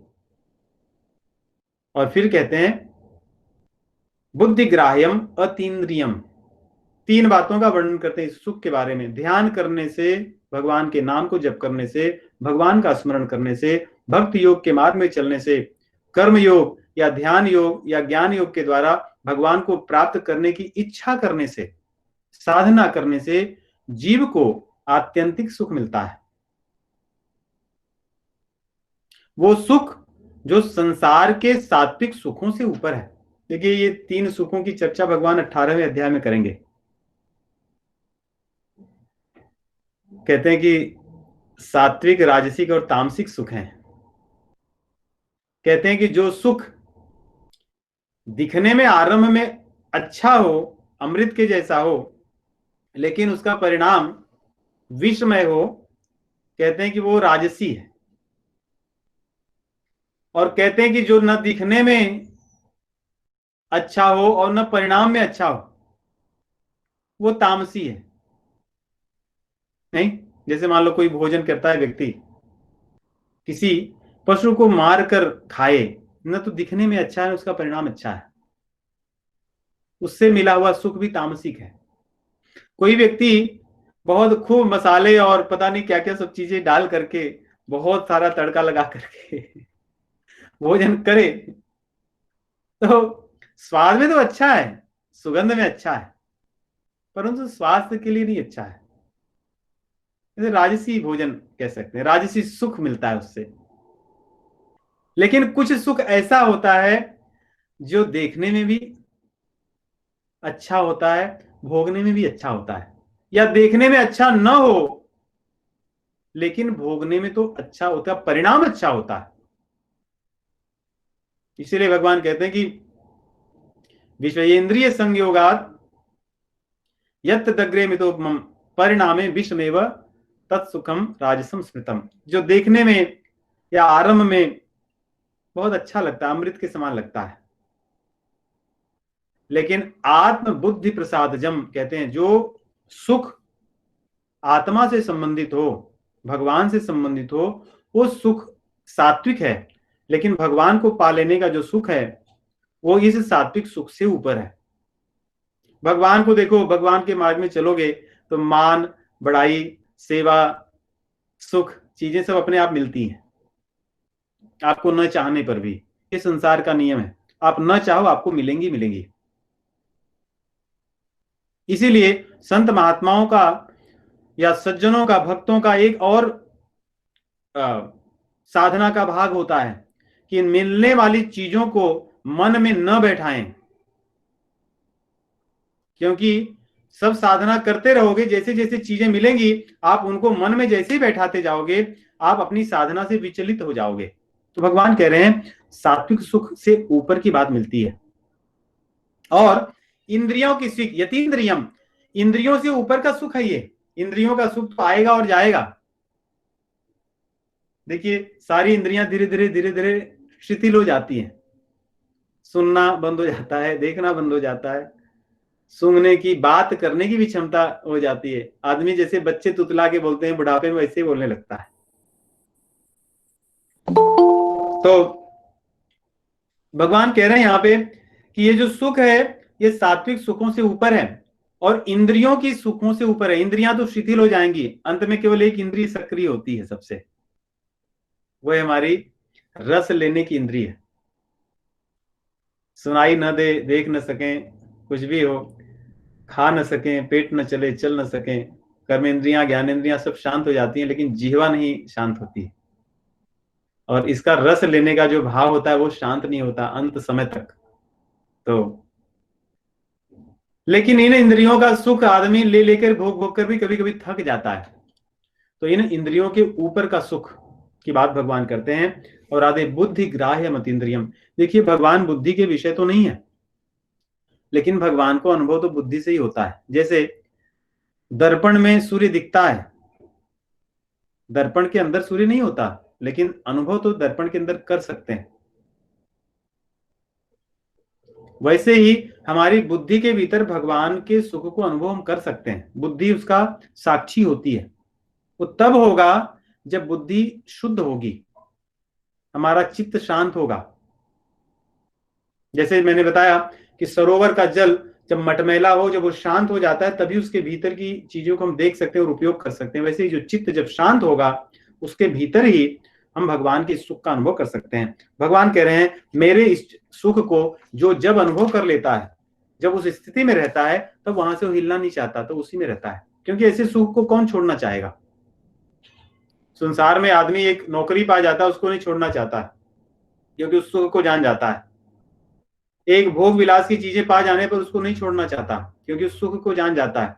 सोचिए जो परम सुख को पा जाएगा। इसीलिए कह रहे हैं यम लब्ध्वा चा परम लाभम मन्यते नाधिकम ततः यस्मिन स्थितो न दुखे न गुरुणापि विचाल्यते। और ऐसे सुख को पा जाने पर दूसरे अन्य किसी सुख की जीव कभी आकांक्षा नहीं करता, उसके पीछे नहीं जाता। क्योंकि ये सुख जो है ये संसार में रहकर हम अनुभव नहीं कर सकते। संसार में रहना मतलब अपने मन को संसार में लगाकर, जब उसमें से निकलेंगे तभी होगा। जैसे मान लो एक नलिका हो, नल हो, उसमें शुद्ध जल आता रहे, और जो उसका स्थान है, स्रोत है, जो सोर्स कहते हैं अंग्रेजी में, जो स्रोत है, उस स्रोत के पास एक गटर से आई हुई, गंदी नाली से आई हुई नलिका उसमें आप जोड़ दीजिए, तो जो नल में शुद्ध जल आता था उस नल में अब गंदगी भी आएगी, क्योंकि उसके स्रोत में ही गंदे नल जुड़ चुका है, इसलिए शुद्ध जल नहीं मिलेगा। और जैसे उस नलिका को, जो गंदे नाली की जो नलिका, उसको आप हटा दोगे, अपने आप जल शुद्ध ही मिलेगा। वैसे हमारा चित्त है, चित्त में जब उसको निरुद्ध करोगे आप, जब संसार की चीजों से उसको हटा दोगे, उपरत कर दोगे, संसार में भोग को न देखकर भगवान को देखोगे, तो इस शुद्ध हो जाने पर जो सुख मिलेगा ये ऐसा सुख संसार में नहीं है। इसी को आनंद कहते हैं। हम लोग कभी कभी बोलचाल की भाषा में कहते हैं आनंद में है। आनंद संसार में थोड़ी ही है। संसार में सुख है, संसार में मजा है, जिसको गुजराती में कहते हैं मजा। तो मजा है संसार में, सुख है, आनंद थोड़ी है संसार में, आनंद तो भगवान में है। क्योंकि सुख और मजा जो है ये आते जाते हैं, ये मिल जाने पर उससे कम होते हैं। मिलने पर ऐसा नहीं कि जो सुख मिला था बढ़ रहा है, मिलने पर जो सुख मिला वो कम हो जाता है। लेकिन जो आनंद है इसकी उत्तरोत्तर वृद्धि होती है। आनंद कभी, आनंद मतलब ही आनंद, जो आनंद को बढ़ाता है, जो नंद को बढ़ाता है, जो हमारे भीतर उत्कर्ष को बढ़ाता है, वो आनंद है।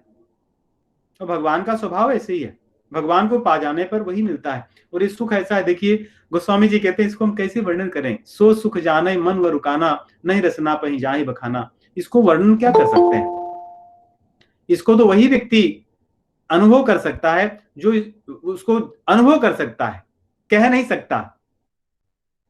क्योंकि जीवा जो है वो उसको अनुभव नहीं कर सकती, और जो अनुभव कर सकता है उसके पास बोलने के लिए शब्द नहीं है, क्योंकि सबका विषय अलग अलग है। जैसे आप मान लो कोई म्यूजिक कान से सुनो, वो कितना अच्छा लगा, या रसगुल्ला आप जीभ से खाओ, वो कितना अच्छा लगा, आप कैसे लिखोगे, कैसे बताओगे, क्योंकि दोनों का विषय अलग अलग है। जिह्वा खाने वाली, उसका रस का अनुभव करने वाली है, लेकिन जो बुद्धि उसको बताती कैसे कहना है, वो बुद्धि उसका अनुभव करके नहीं बता सकती, क्योंकि दोनों का विषय अलग है। लेकिन ये जो सुख है, भगवान कहते हैं इस ध्यान का सुख, भगवान के स्मरण का सुख, इस सुख को पाने पर गुरुना भी विचार लेते, बड़े से बड़ा दुख आने पर भी जीव से विचलित नहीं होता। इसीलिए हम देखते हैं गुरु गोविंद सिंह या अन्य जो गुरु थे, उन्होंने धर्म की रक्षा के लिए अपने शरीर को भी कट जाने दिया, क्योंकि वो उससे ऊपर उठ चुके थे। प्रहलाद जी महाराज, उनके पिता ने उनको क्या नहीं किया उनको कष्ट देने के लिए, लेकिन उससे उन पर कोई प्रभाव नहीं पड़ा, क्योंकि वो उससे ऊपर उठ चुके थे। ऐसे ही आप देखिए विभीषण जी थे, मान अपमान प्रतिदिन सहते हुए लंका में रहते थे, परंतु उससे ऊपर उठ चुके थे। सुग्रीव जी थे, सब जगह से हार गए थे, कुछ भी नहीं था, परंतु भगवान के प्रति एक भक्ति थी भीतर। भैया भरत थे, सब कुछ होने पर भी, सब तरह का राज्य वैभव होने पर भी उनसे उनको कुछ लेना देना नहीं था, क्योंकि उनको सुख तो अन्यत्र था।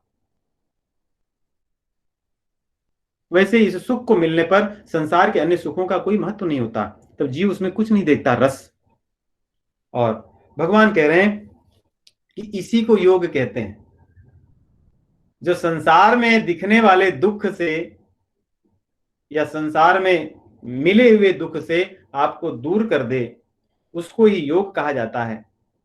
और ऐसे योग को भगवान कहते हैं निश्चित रूप से करो, ये अर्जुन को आज्ञा दे रहे हैं। स निश्चयन योगतव्यो योगो निर्विण्ण चेतसा।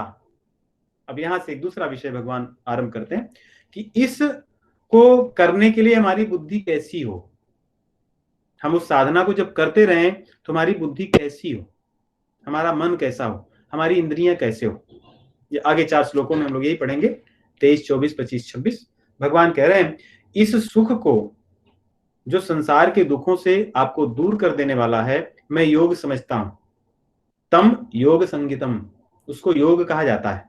योग केवल बैठ करके ऐसे करके, थोड़े प्राणायाम करके और कुछ आसन करके, हम लोग आजकल उसको योगा समझते हैं। वो योगासन हो सकता है, आसन है वो, और प्राणायाम के कुछ अंश हैं, कुछ प्रकार हैं, परंतु जो अष्टांग योग है वो संपूर्ण नहीं है, वो अलग चीज है। तो यहां भगवान कहते हैं स निश्चयन योगतव्यो, उसको निश्चित रूप से आप करना।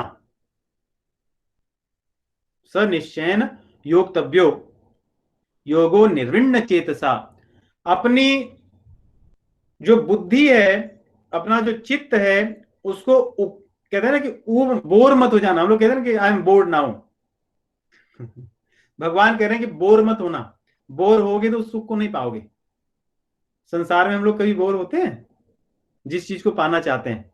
सोचिए, एक नौकरी पाने के लिए आदमी 15 साल 20 साल पढ़ता है,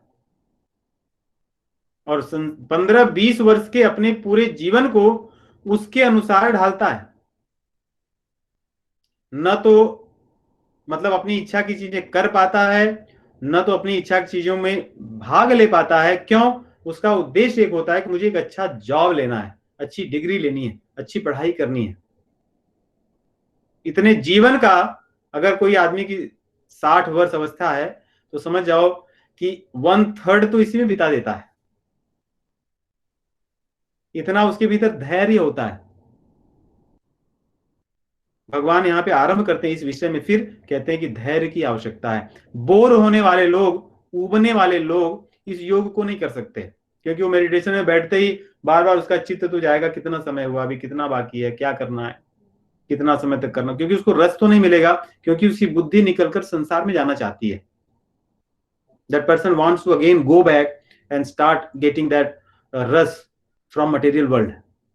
भगवान कह रहे हैं ऐसे व्यक्ति को योग नहीं सिद्ध होगा। और संकल्प प्रभवान कामान त्यक्त्वा सर्वान शेषतः मन सैवेन्द्रिय ग्रामम विनियम्य समन्ततः। सभी ओर से अपने चित्त को, अपने मन को और सभी कामनाओं को, सब प्रकार की कामनाओं को अशेषतः, कहते हैं कि कुछ भी ना बचा रहे, तो उन कामनाओं को जब व्यक्ति छोड़ता है, पूर्ण रूप से जब अंतर्मुखी होता है।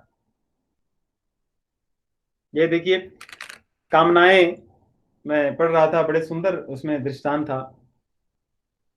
कामनाएं विचार तो आते रहते हैं। जैसे दो तरह के ग्लास होते हैं। एक ग्लास ऐसा है जैसे दर्पण है, आईना, आईना में भी चीजें दिखती हैं और फिर उसमें होती नहीं है, उनको पकड़ नहीं पाता। लेकिन जो कैमरा है, कैमरा के कांच में भी चीजें दिखती हैं, लेकिन वो पकड़ सकता है उसको, उसको फोटो में ले सकता है। वैसे ही संसार में बहुत सी चीजें हमारे मन में आती जाती रहेंगी, लेकिन हम उनको पकड़े ना कि अब मुझे यही करना है, मुझे यही चाहना है। तो विचार तो आएंगे जाएंगे,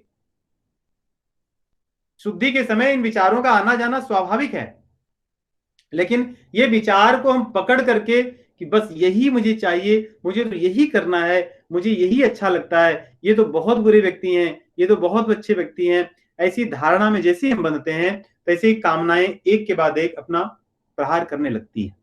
इसलिए भगवान कहते हैं समन्ततः, मन से, बुद्धि से, अहंकार से, मान बढ़ाई से, सब जगह से मिलने वाली जो कामनाएं हैं, पाने की इच्छा है, उन सबको त्याग कर जब व्यक्ति अपने मन से इन इंद्रियों को रोकता है।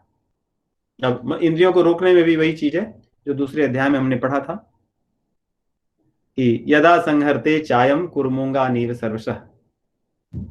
भगवान कहते हैं कि जिस प्रकार कछुआ होता है, अपने मन सहित सभी चीजों को अंदर ढाता है, अपनी सभी 6 चीजों को, 5 इंद्रियां और एक मन, उन सबको हमें नियंत्रित करना है। हमें मन से चीजों को त्यागना है। ऐसा नहीं कि अब डायबिटीज हो गया, अब मैं मीठा तो खा नहीं पाता, लेकिन रात दिन उसी चिंता में लगा रहता हूं कि क्या करूं। तो किसी ने मिला, कोई बोले कि ये स्वीट है, आप खा सकते हो, शुगर फ्री है, या और भी तरह की चीजें हैं, तब उसके मन में आया कि चलो अच्छी बात है। भोग नहीं छोड़ना है, कुछ ना कुछ रास्ता निकाल लेना, ये भोगवाद है, क्योंकि मन ने उसको नहीं छोड़ा। इंद्रियां बेचारी तो कैसे भी विवशता के कारण छोड़ देती हैं, लेकिन वो नहीं छोड़ा। तो भगवान कह रहे हैं मन से इन चीजों को जब छोड़ोगे, कामनाएं और जो वासनाएं हैं, तो इसमें मन लगेगा। दूसरा देखिए, ऐसे भी होता नहीं, उदाहरण कि मान लो कि आपके पास हींग की डिबिया हो, हींग को आप सारा उपयोग कर लिए, लेकिन हींग की जो गंध है वो उस डिबिया में रहती है, वो छूटती नहीं है, महीनों महीनों तक रहता है उसकी गंध, वो छूटती नहीं है। लेकिन हींग का काम वो नहीं कर सकती। हींग की गंध है, हींग समाप्त हो चुकी है, हींग का वो काम नहीं करती। ऐसे ही अभ्यास कर करके हम लोगों को, जो भगवान यहाँ पे कह रहे हैं, मन को उस स्थिति में लाना है। हो सकता है कि पुराने जो संस्कार थे, विचार थे, भावनाएं थी, आदतें थी, इनकी छाप हो सकता है मन में रहे, चित्त में रहे, लेकिन इनका हमारी साधना में कोई प्रभाव ना हो, हमारे व्यवहार में इनसे कोई प्रभाव ना हो। और एक कठिन है, केसर युक्त कोई डब्बा हो, कितना केसर के न रहने पे भी सुगंध होती है। तो ऐसे ही हमारे चित्त में बैठे हुए संस्कार हैं जो अनेक जन्मों से चले आए हैं। बहुत प्रयास करना होगा, ये ऐसे ही नहीं जाएंगे। इसलिए भगवान यहाँ पे कह रहे हैं, जो शब्द का प्रयोग किए, योगो निर्विण्ण चेतसा, और मन सैवेंद्रिय ग्रामम, इंद्रिय ग्रामम, इंद्रियों के समूह को, सभी इंद्रियां, कितनी इंद्रियां नहीं, एक को रोको दूसरी आती है, दूसरे को रोको तीसरी आती है। सब कुछ कैसे भी ध्यान करते रहो, सब बढ़िया चल रहा है, मन भी लगा हुआ है, कान तो खुला है, और उसी कान से किसी ने आते जाते कुछ एक ऐसे शब्द कह दिए जो हमारे लिए निंदा के थे, सारा सब कुछ गड़बड़ हो गया। लगा हुआ इतना जो मन था अब उसमें चला गया, आंख भी खुल गई, मन भी विचलित हो गया। या सब कुछ बहुत बढ़िया सुन रहे हैं, आंख बंद है, कान में बहुत अच्छी भगवान की बातें सुनते हुए ध्यान कर रहे हैं, और आंख खोले, सामने कुछ ऐसा दृश्य जिससे मन विचलित हो जाए। कितनी इंद्रियों को संभालोगे? ये सब इंद्रियों के अपने अपने पूरे, अपनी अपनी इनके संसार हैं, अपने अपने इनके विषय हैं, और एक विषय ही पर्याप्त है इंद्रियों को खींचकर उसको नष्ट करने में। इसलिए भगवान कहते हैं कि इसमें बहुत धैर्य की आवश्यकता है। कई बार हमें लगता है कि ओ, अब now I am very advance person, मैंने ऐसे कर लिया, अब मैं पिछले 6 महीने से मैं 2 मिनट जप करता हूँ, पिछले 3 महीने से मैं ये करने लगा, मैं वो पढ़ने लगा, मेरा मन बहुत शांत हो जाता है, मैं वो भजन सुनने लगा। ये सब हमारे भ्रम है। जिन भ्रमों की बात भगवान किए, ये सब हमारे भ्रम है। ये जिन लक्षणों की चर्चा भगवान की, ये लक्षण दिखने चाहिए। अंदर से भोगों के प्रति हमारा मन उपरत हो, शांत हो, वो लक्षण दिखना चाहिए।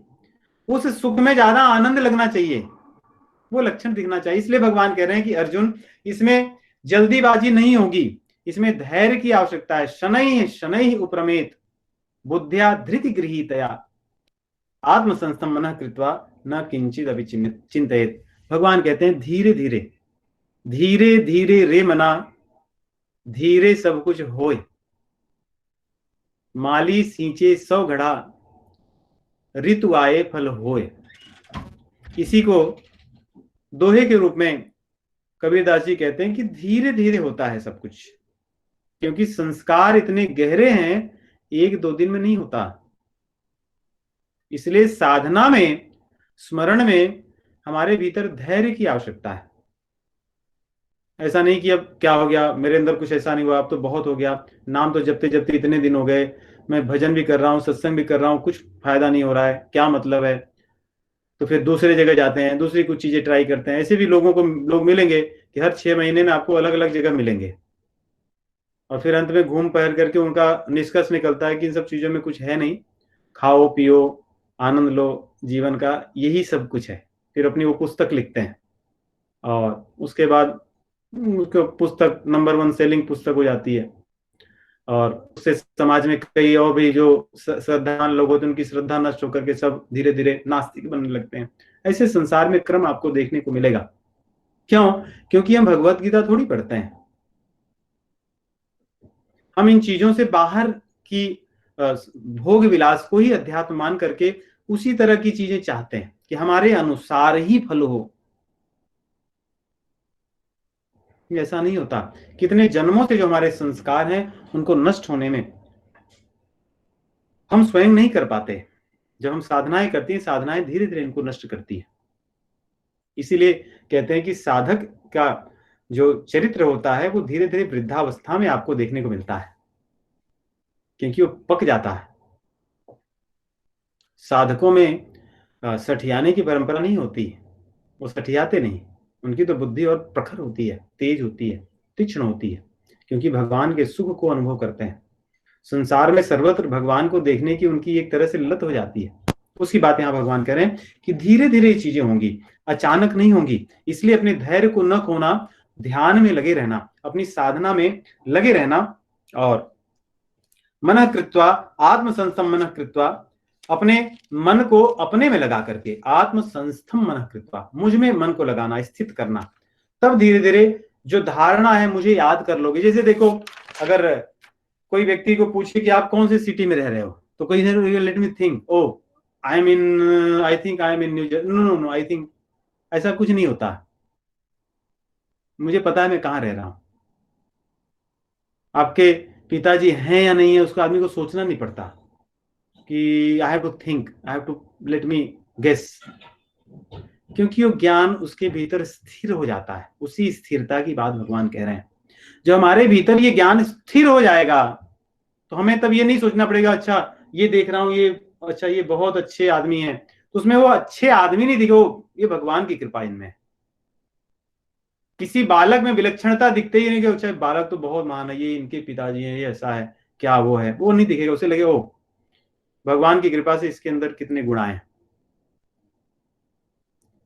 तब वो सोचना नहीं होगा, कोई याद नहीं दिलाएगा आपको, आकर के कोई बड़ा अवार्ड देगा तो आप तुरंत नहीं सोचोगे कि इन्होंने मेरी प्रशंसा नहीं किया, मैंने किया। तुरंत आपको लगेगा कि भगवान ने मुझे क्यों दिला दिया, मैं तो उस योग्य नहीं था, उनकी कृपा है। तो भगवान उस बात को कह रहे हैं, शनैः शनैः उपरमेत, धीरे धीरे क्रम क्रम करके आपके भीतर वो गुण आएंगे। जब आपके भीतर धैर्य होगा। और उसके बाद में दूसरी चीज बताते हैं, तो क्या करें अगर मन यहां वहां भटकता रहेगा, इंद्रियां भटकती रहेंगी, तो कह रहे हैं जहां जहां इंद्री भटके, जहां से उसको वहां से खींच लाओ। कोई दूसरा उपाय नहीं है। आपका कान बड़ा बड़ा है, कई लोगों के कान बड़े होते हैं, उनको ये नहीं कि क्या सुनना, उनको ये रहता कि वो अपना, उनका ट्यून होती है एक फ्रीक्वेंसी पे, उनको उस तरह की चीजें ही सर्वत्र सुनाई देती हैं। चाहे वो जहां जाएंगे वो उस तरह की चीजों को कैच कर लेंगे, उसको पकड़ लेंगे तुरंत। तो ये साधना करने से आदमी को समझ में आनी चाहिए कि मेरे जो कान हैं किसी अलग स्टेशन पे ट्यून होते हैं, अब उनकी ट्यूनिंग मुझे बंद करनी है, बदलना है। I have to tune somewhere else. नहीं, कुछ लोगों के आंख बड़े ऐसे होते हैं, कहीं भी चले जाओगे वो कुछ ऐसी चीजें देखेंगे जो आपको पता भी नहीं चलेगी, अच्छी भी हो सकती है बुरी भी। तो उनको अपनी आंख रूपी जो उनका जो दरवाजा है उसको ट्यून करने की आवश्यकता है। उसी प्रकार बोलने का है, उसी प्रकार सूंघने का है, उसी प्रकार स्पर्श का है। ये सारी चीजें तो हमारे ज्ञान को देने वाली है। उसी प्रकार हाथ पैर तथा अन्य इंद्रियां हैं, इन इंद्रियों को कह रहे हैं यतो यतो निश्चरति मनश्चंचलम स्थिरम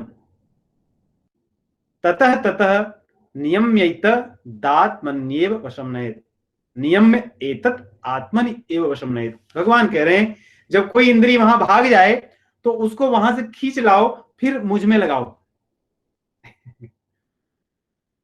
फिर कोई दूसरी इंद्री आपको लगा कि उसको ले आए, फिर वो भाग गया, तो उसको फिर खींच कर लाओ, फिर मुझ में लगाओ।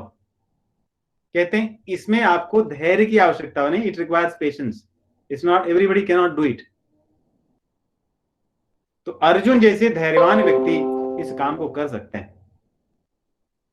जो साधक होगा, जिसका लक्ष्य बड़ा होगा, वही इस कार्य को कर सकते हैं। जिसके उद्देश्य छोटे हों, थोड़ी कर सकते हैं। संसार में भी हम देखते हैं ना, जिनका उद्देश्य बड़ा होता है उनके अंदर धैर्य बड़ा होता है, सांसारिक चीजों के लिए भी। वो लंबे समय तक उसमें लगे रहते हैं, तब जाकर उनको सफलता मिलती है। तो हमारा उद्देश्य भगवान को पाने का है, ये तो सबसे बड़ा उद्देश्य है। इससे बड़ा उद्देश्य और क्या हो सकता है। इसलिए इस उद्देश्य को पाने में हमारे भीतर धैर्य की आवश्यकता बहुत अधिक है। इसको वहां से खींच लाना है। और ध्यान के लिए अगर कहीं कोई इंद्रिय चली भी गई, उसमें जो अच्छाई है बुराई है उसको भगवान को समर्पित कर देना चाहिए। उसमें भगवान को देखने की आदत बना लेनी चाहिए। कोई अच्छी बुरी परिस्थितियां आती रहे, मन विचलित होता रहे, उसमें भगवान को देखने की आदत धीरे धीरे बना लेनी चाहिए। हम गृहस्थों को जाएंगे कहाँ, जंगल में थोड़ी जाएंगे।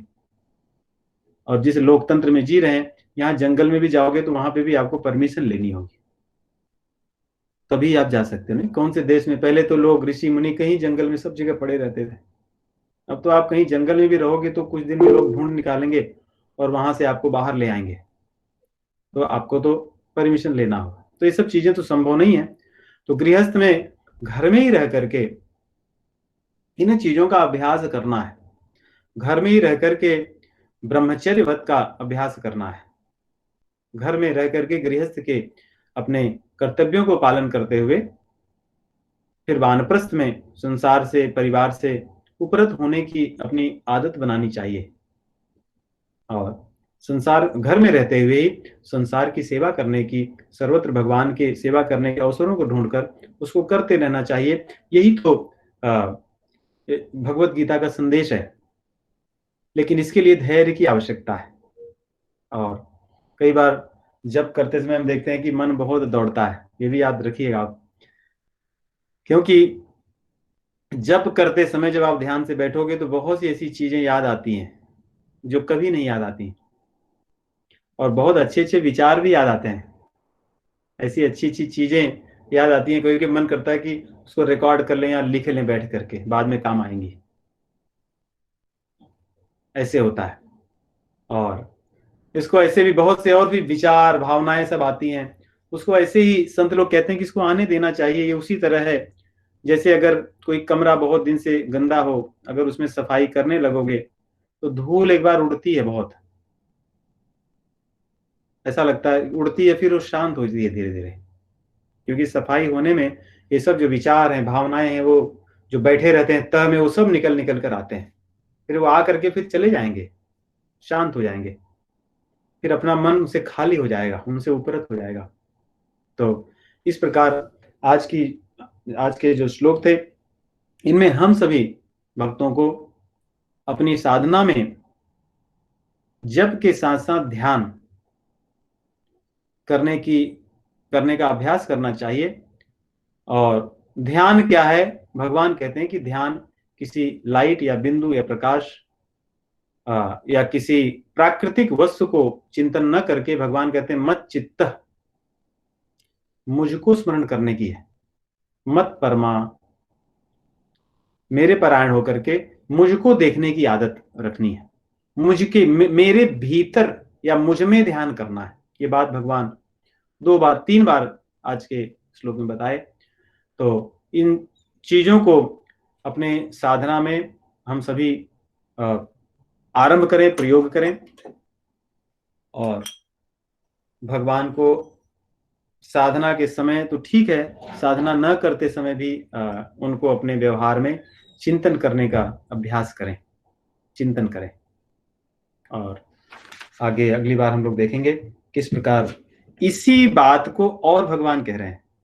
मैं इस अध्याय को सबसे अधिक महत्वपूर्ण मानता हूं, इसलिए कि पिछले की सभी चीजों को तो भगवान ने बताया कि ऐसा करो, ऐसा करो, ऐसा करो, ऐसा करो, लेकिन इसमें वो बता रहे हैं कि ऐसा करने के लिए क्या विधि है, what is the process, how you can do that.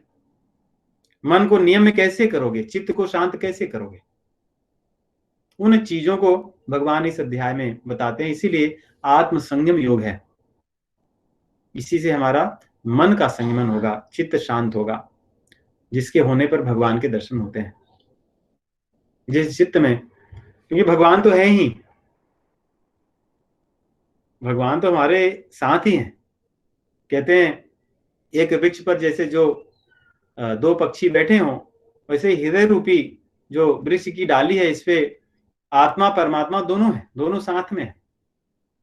लेकिन बहुत मटमैला पानी हो जाने पर जिस प्रकार अंदर रहने वाले मछलियां या अन्य जंतु नहीं दिखते, लेकिन जब पानी का धूल मैल शांत हो जाती है, उसकी चंचलता बंद होकर वो स्थिर हो जाता है, तो दिखने लगते हैं। वैसे जब मन की, चित्त की जो स्थिरता है वो स्थित हो जाती है, वो आ जाती है, तो अपने आप भगवान दिखने लगते हैं, हम उनका अनुभव करने लगते हैं। तो इन्हीं शब्दों के साथ आप सभी को राम राम। हम लोग भगवान का नाम संकीर्तन करते हैं। सीताराम सीताराम सीताराम सीताराम राम सीताराम सीताराम सीताराम सीताराम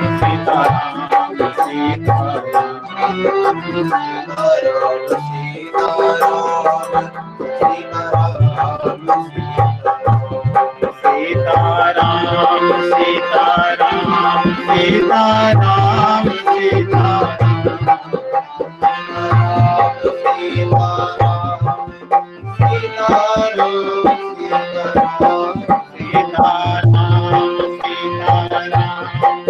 सीताराम सीताराम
सीताराम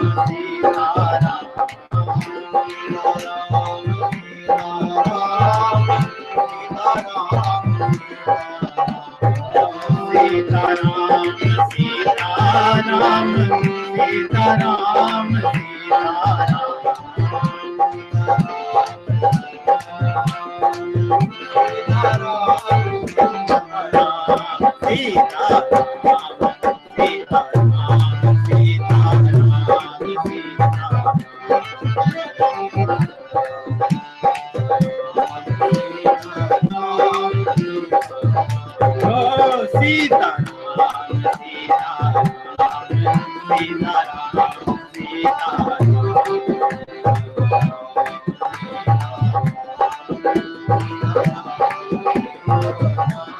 सीताराम सीताराम सीताराम